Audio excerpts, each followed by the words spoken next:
Welcome to the Bank First Ranger Hour. Super Talk Mississippi 93.7 Spotlight on Northwest Community College. And you can listen to our live stream at supertalknorthms.com. Just click on the link for the Bank First Ranger Hour. Now, here's your host, Gary Darby. And a little later on today, when you check your podcasts out, we will have that available for you also. Wherever you get that podcast you like to listen to, or maybe you go back and catch some of the things we talk about on this Ranger Hour or other shows, you'll be able to catch the Bank First Ranger Hour podcast form later on today. The show is centered around sports on this Thursday, May 2nd. Mark Carson's the head baseball coach. He joins us at 9:15. Will Lummus is the rodeo coach. Coach Lummus was on with us last week talking about Ranger Rodeo. It was a great 3-day event in Senatobia.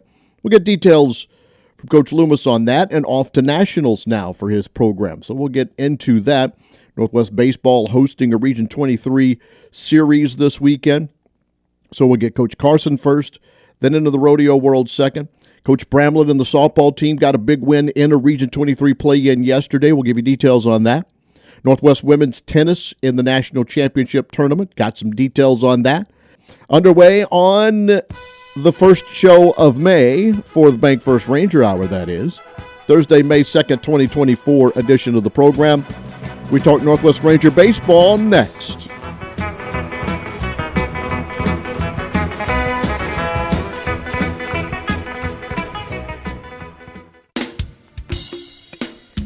This hour is everything Northwest.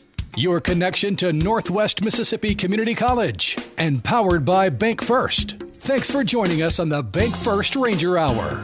Join the conversation now by texting 662-426-1093. You can always do that. Text message line is open. So is the phone line, and the head baseball coach of the Northwest Community College Rangers goes by the name of Mark Carson. Coach C, how you doing today?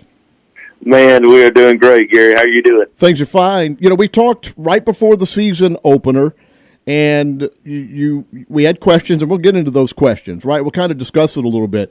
But 37-15 for the regular season, 21-7 in the state of Mississippi. One of the initial things we talked about was the sour taste the year before had left, right? And how it finished.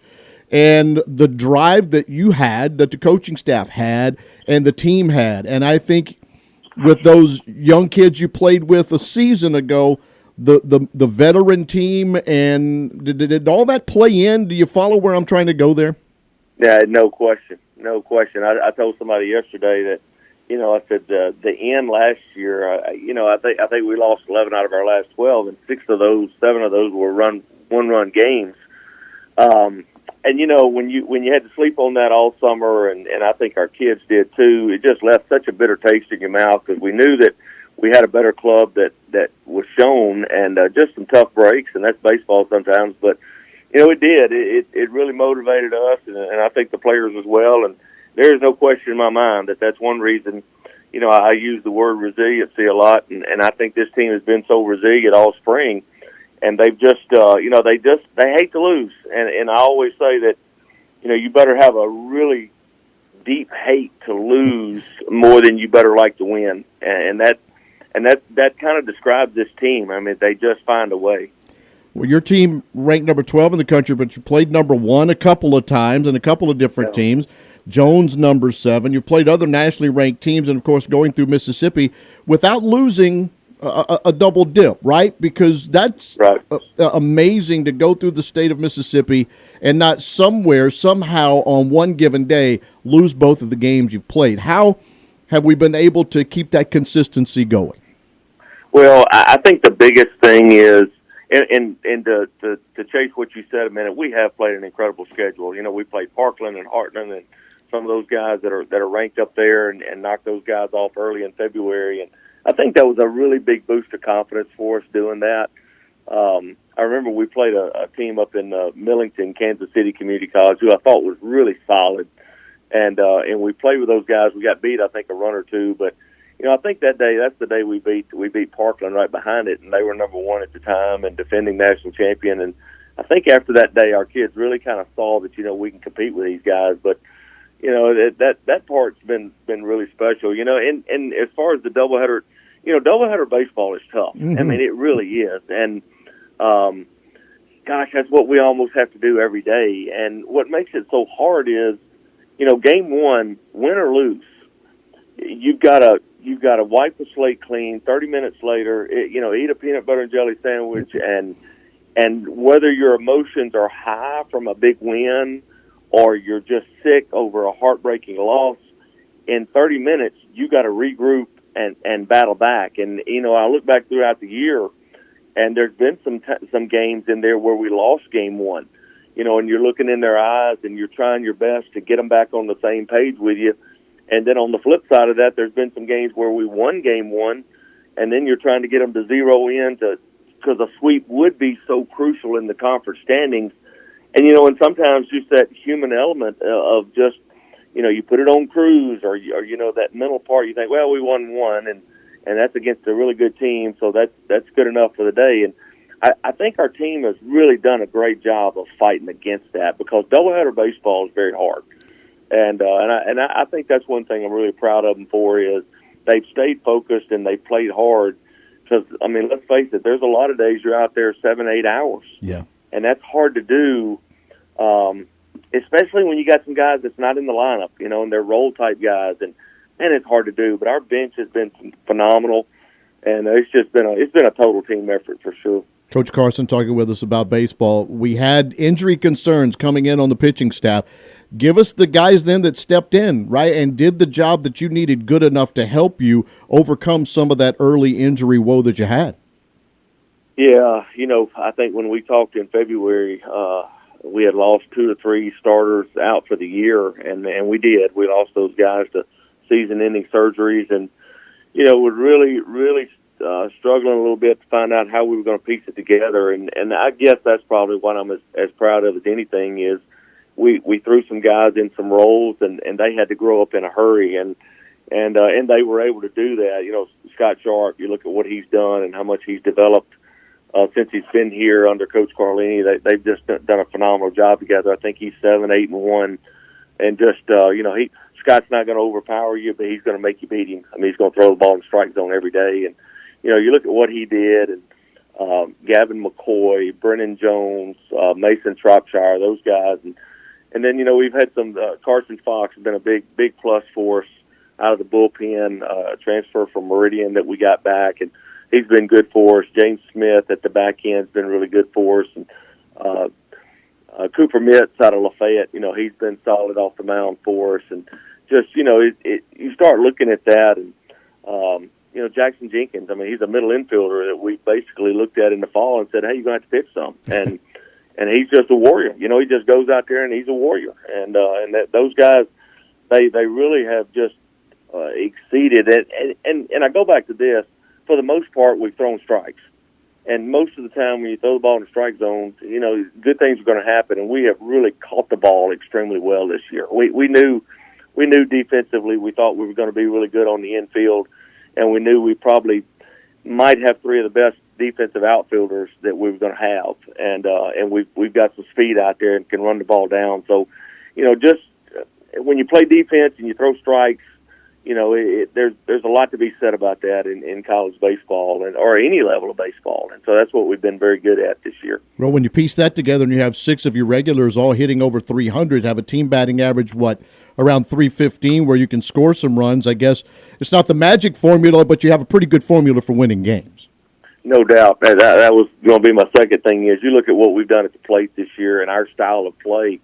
And like you said, we've got 6 guys that are hitting in the threes, and we got 3 guys that Jacob Hill's got 41 stolen bases, and I think Cade Greer and Peyton Martin have right at 30. And when you've got 3 guys that get on, from a former pitcher, I know when I face guys that I knew were runners, when they get on, whether you like it or not, or whether you want to admit it or not, it controls you a little bit as a pitcher, and it really has a tendency to weigh on you when that guy's over there and you're trying to keep him 90 feet from where he's wanting to go, and that's a task. And so, but yeah, offensively, we've been really solid. Top of our lineup, middle of our lineup, and at the bottom too. They pitched in and been table setters for us, and you look at Jacob Hill's been our leadoff hitter now for 2 years and just done a phenomenal job. And right behind him's Cade Greer. And I mean, it's jumping out of the frying pan right into the skillet. And and Martin and Leatherwood and Matthew Roncalli, those guys in that 3, 4, 5 spot have been really solid for us.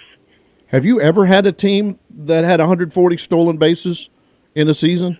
That seems like a lot. That seems like a lot, Coach. Well, I'll give Coach Selby all the credit in the world for that. I mean, he controls our offensive part. I always say he's our offensive coordinator, and he loves to get up and go and loves to run and loves to put people in motion and hit and run behind them, those type things. And when you play with that style, it really does put pressure on a defense and a pitching staff as well. So, I don't know the answer to your question. I don't know if we've had that many. We've had some guys, I think about Dalton Doolin and even Ben Van Cleve. When Ben was here, most people don't think of Ben as being a runner. Right. But man, Ben was a great base stealer for us and just really anticipated well. And so, I think back about individuals that had good numbers, but I don't know that we've had numbers like this as a team. But we have had those runners in the past. Braylon Skinner's another one. But these 3 guys, they get on and they're thinking 90 feet. Sure. I mean, you're looking at one with 41, one with 32, one with 27, and then the poor guy that's 7 for 11 is usually one of the one of the better guys, and so I can see where it does put pressure on. You've seen Hines 3 times already. One neutral site very early at Delta State, and then the 2 games played at Raymond. What can you tell us about your opponent this weekend? Well, it's a very solid club. I mean, they're just like anybody else in this MACCC league, man. They're really good. They've got 2 good arms. They got a good bullpen. I feel like we'll face a left-hander probably open tonight, if not a right-hander, and both of them are quality arms in this league. And they've got 2 guys in the lineup with a lot of juice and can run the ball out of the yard at any time. And then the rest of them are a little bit similar to us. They've got some table setters there that try to get on in front of those guys, and they do damage with those 2 hitters. And they're well coached. I've known Coach Reeves for a long time. Dan Reeves there, and just does a phenomenal job and just runs a really good program and does things the right way. And so they're good. Yeah, we have played them 3 times, and we were 2-1 against them, and both our 2 wins were 1-run wins. I believe we had Cy Craig hit a home run there in Jackson to beat them at Hines, and so it's I tell you I've lost a lot of sleep this week. I'll tell you that. It's going to be But I think I was talking to Benji, our football coach, yesterday, and we both said, at this point in the season, I don't care if you're playing soccer, football, baseball, or softball. It doesn't matter. I mean, the ones that are left are the ones that are really good. And That's every right. time you go out there, you're going to face a good arm. You're going to face a good hitter, and that's what.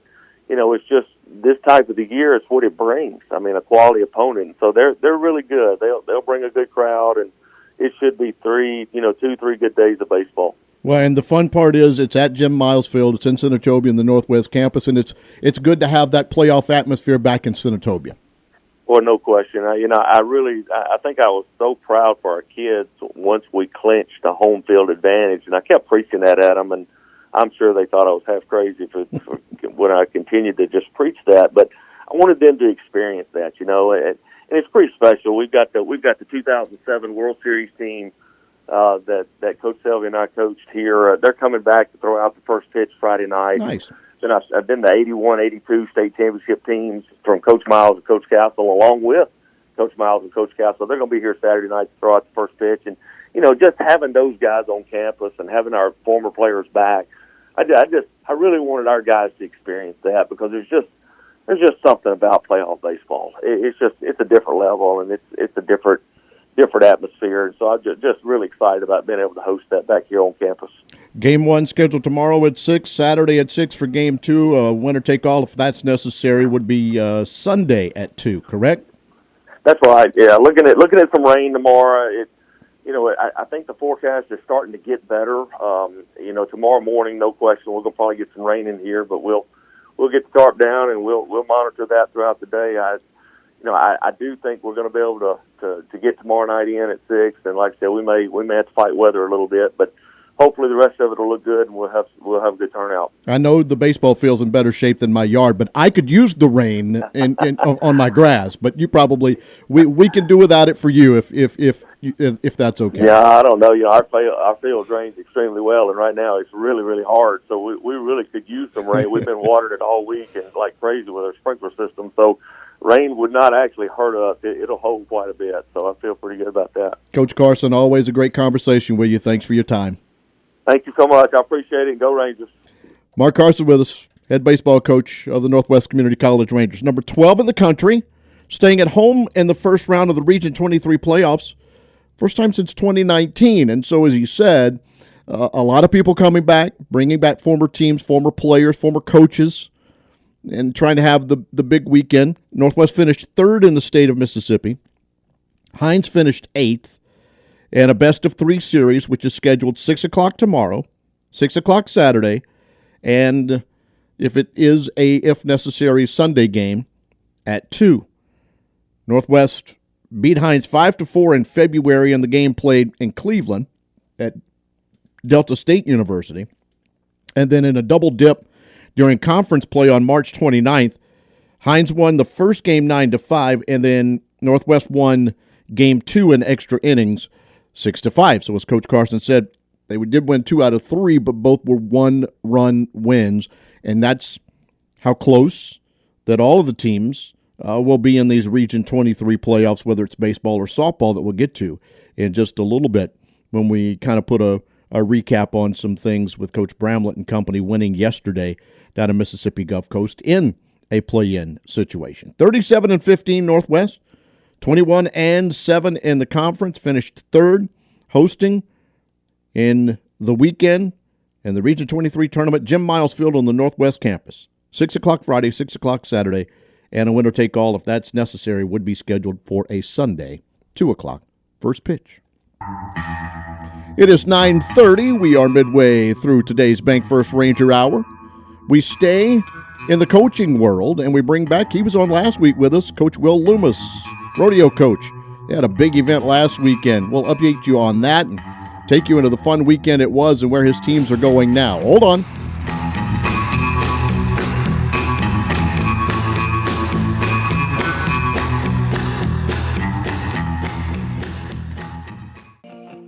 Thanks for listening to the Bank First Ranger Hour, your connection to Northwest Mississippi Community College on SuperTalk Mississippi 93.7 and streaming live at supertalknorthms.com. Just click on the link for the Bank First Ranger Hour. 9:35 as we roll in this Bank First Ranger Hour. We thank Coach Mark Carson for being on with us. Baseball in action this weekend. I'll give you all those details again in the Region 23 tournament. We're making him a regular. It is the rodeo coach at Northwest Community College, Coach Will Lummus, back on. How you doing, buddy? Oh, everything's good. I'm actually putting in some water lines, so trying to get caught up here at the house now that we're kind of done with the season for a little while. So, anyways, yeah, good. Rocking and rolling. Well, I'll try not to keep you too long. I know you got to get that big list done before you head out. Let's do this first, right? We had you on before the event, in a 3-day event, before we actually talk about your team and how well they performed and what's next in nationals. How did the 3 days go? Was it a good show for rodeo and a good thing for North Mississippi?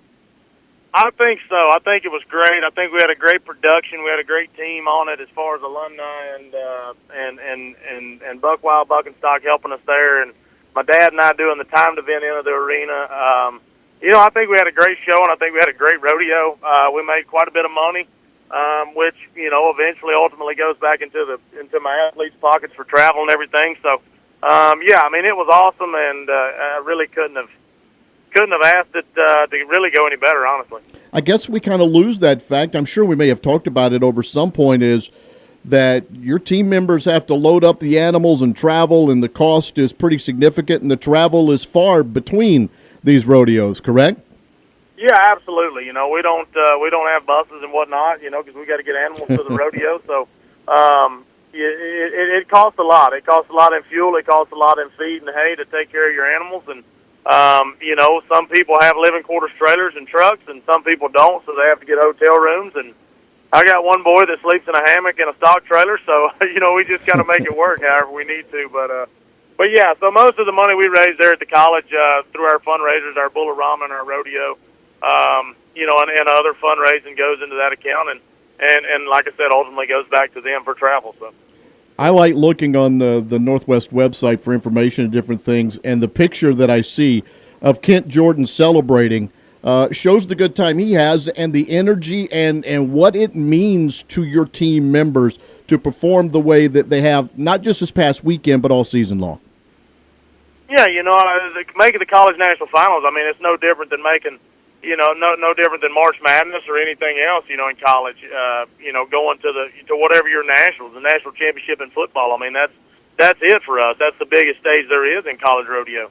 And, to be able to do it and qualify for it, there's a lot of emotions pumping through. And, Ken Jordan went in one spot out. They take three athletes in each event, and Ken Jordan went into our rodeo in fourth place. So, he had to win. His back was against the wall, and he backed in there and did his job, and came out on top and won our rodeo, won our home rodeo, and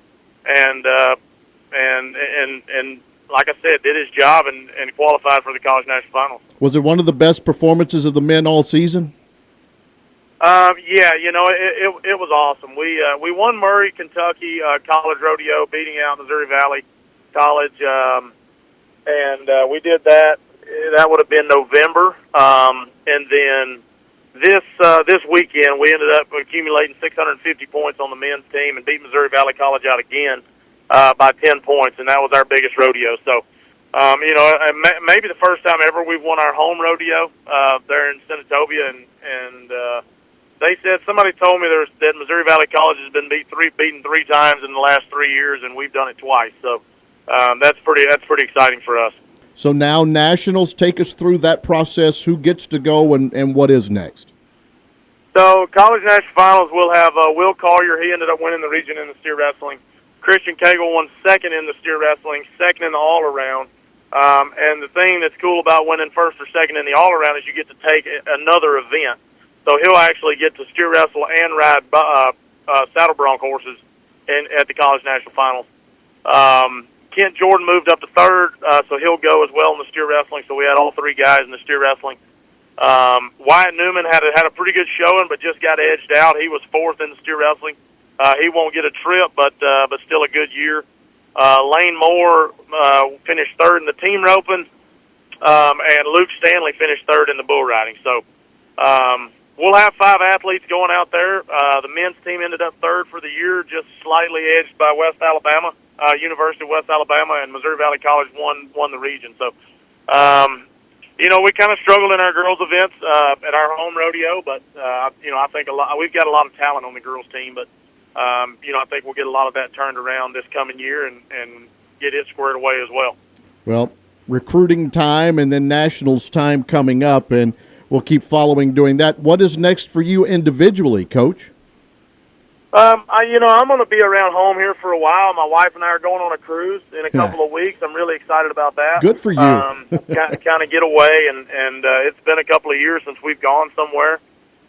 So we'll get to do that, and then I'll start back kind of rodeo in the end of May myself, and then ease on into the college national finals, and then as soon as those are over, I'll be rocking and rolling on all the rodeos that I go to. So, the next couple of months, next couple of weeks, I'm gonna do some resting and some healing and be ready to rock and roll when the summer rolls around. That sounds good. All right. I've taken up enough of your time again, but we really appreciate you talking about your program and watching where the rodeo program is going and where you're taking it. Great job, Coach, and we will try and catch up around nationals time, okay?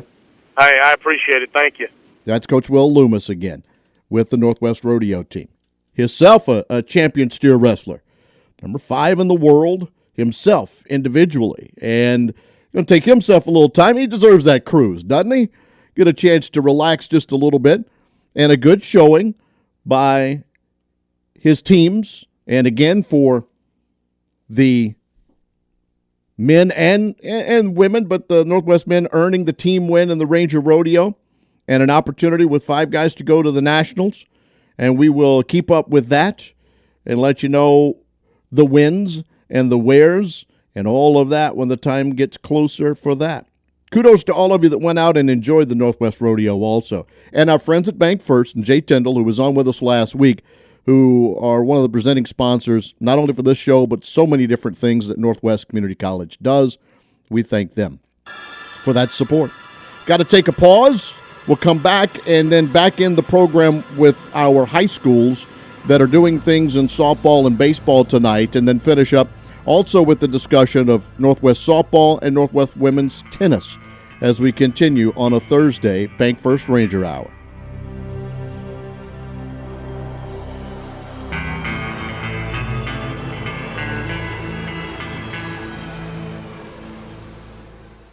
We're talking Rangers this hour. Thanks for joining us for the Bank First Ranger Hour. It's a special conversation about Northwest Community College. There's a campus near you, and you can join the conversation by texting to 662-426-1093. Last portion of the program, and we thank both guests, Coach Lummus joining us there with the rodeo team, Coach Carson before that, and we have other teams that are doing well in the Northwest Community College world. For the seventh time this year, Northwest sophomore pitcher Neely Cooper lasted the entire game, 6-1, in a win over Mississippi Gulf Coast yesterday in what was a Region 23 play-in game. You had to get the win to advance and continue in the Region 23 tournament. So they went on the road and secured what would be an upset of sorts. The Rangers were the 10 seed in this, but you know Coach Bramlett and company have been so good for quite a few years now, making it to the Final Four. 27-18 with the win, and they get a spot in this weekend's Region 23 tournament field. There are two different spots for the 8 teams to play. Northwest is one of 4 teams in the Ellisville Regional. They'll join the host team Jones, which they will play at 3 o'clock tomorrow with Pearl River and East Central. Colin is hosting the other 4 teams. The 3 that will be with them, LSU Eunice, Hines, and Northeast. So Northwest and Northeast, the only 2 teams from the north portion of the state in the softball Region 23 championships. Tomorrow at 3 o'clock in Ellisville, taking on the home team, Jones.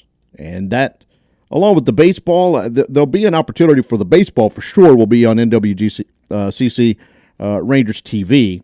You'll be able to keep up with that. All the information and more on softball, you go to NWCC Rangers, and you can find out from the stories that Brian Lentz puts up and keeps everything up and going there as to when you can watch and see and keep up, whether it's live stats or whatever it might be along the way in whatever the sport is, because we have women's tennis, which is coming up as well in a couple of days, as the women's team earning their first ever in program history invitation to the national tournament.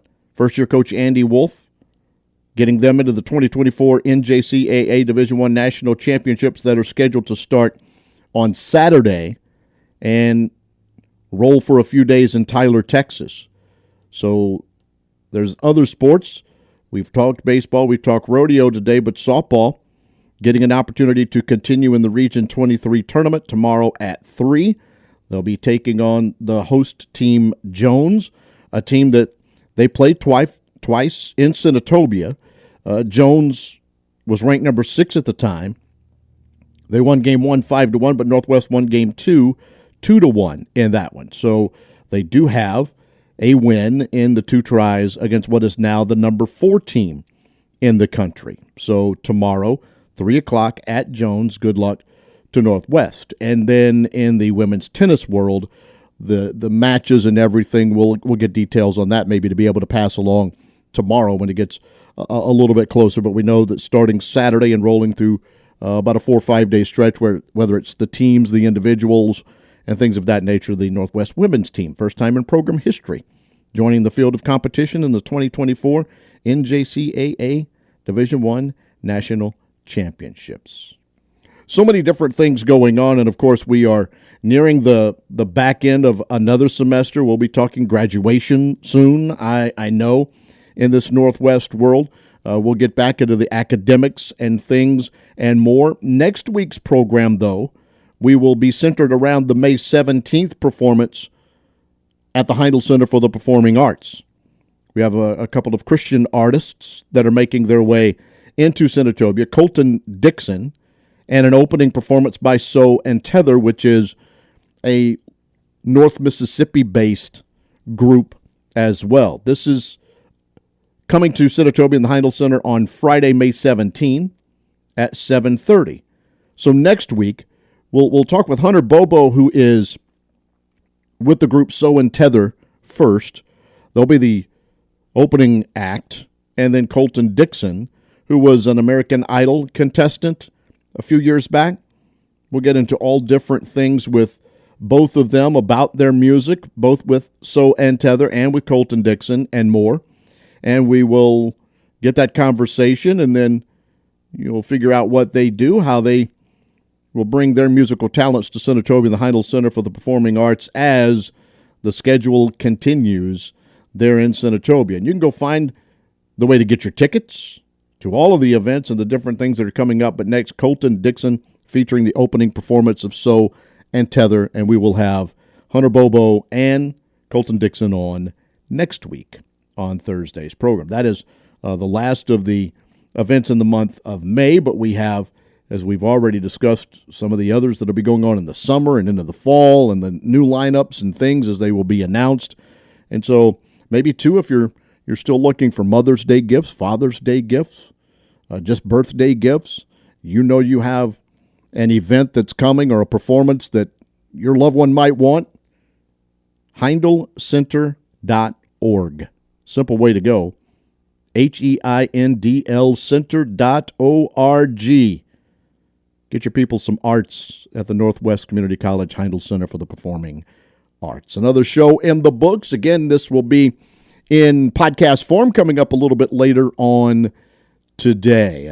We'll have some showers for a good portion of the day tomorrow, about a 30% chance once we get into the daytime hours, and maybe kicks up scattered storm or two along the way, but hopefully not enough to bother things that will go on at Jim Miles Field with Friday, Saturday, and if necessary, Sunday baseball. Rangers hosting Hines, 6 o'clock tomorrow, 6 o'clock Saturday, and then we wish the Northwest softball team good luck tomorrow as they go down to Jones in Region 23 tournament play.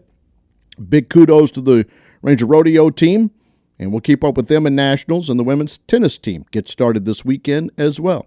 Big athletic full week and month going on, finishing the semester in Senatobia. With that, I leave you. We'll come back. We'll do the North Mississippi Spotlight tomorrow. Jake Thompson's in studio with me with more sports. We'll update you on the high schools. We'll get you into the college world. We'll do a little bit of everything we can on a Friday program. Have a good Thursday. So long. Now the time has come for leaving, fear now we shall return.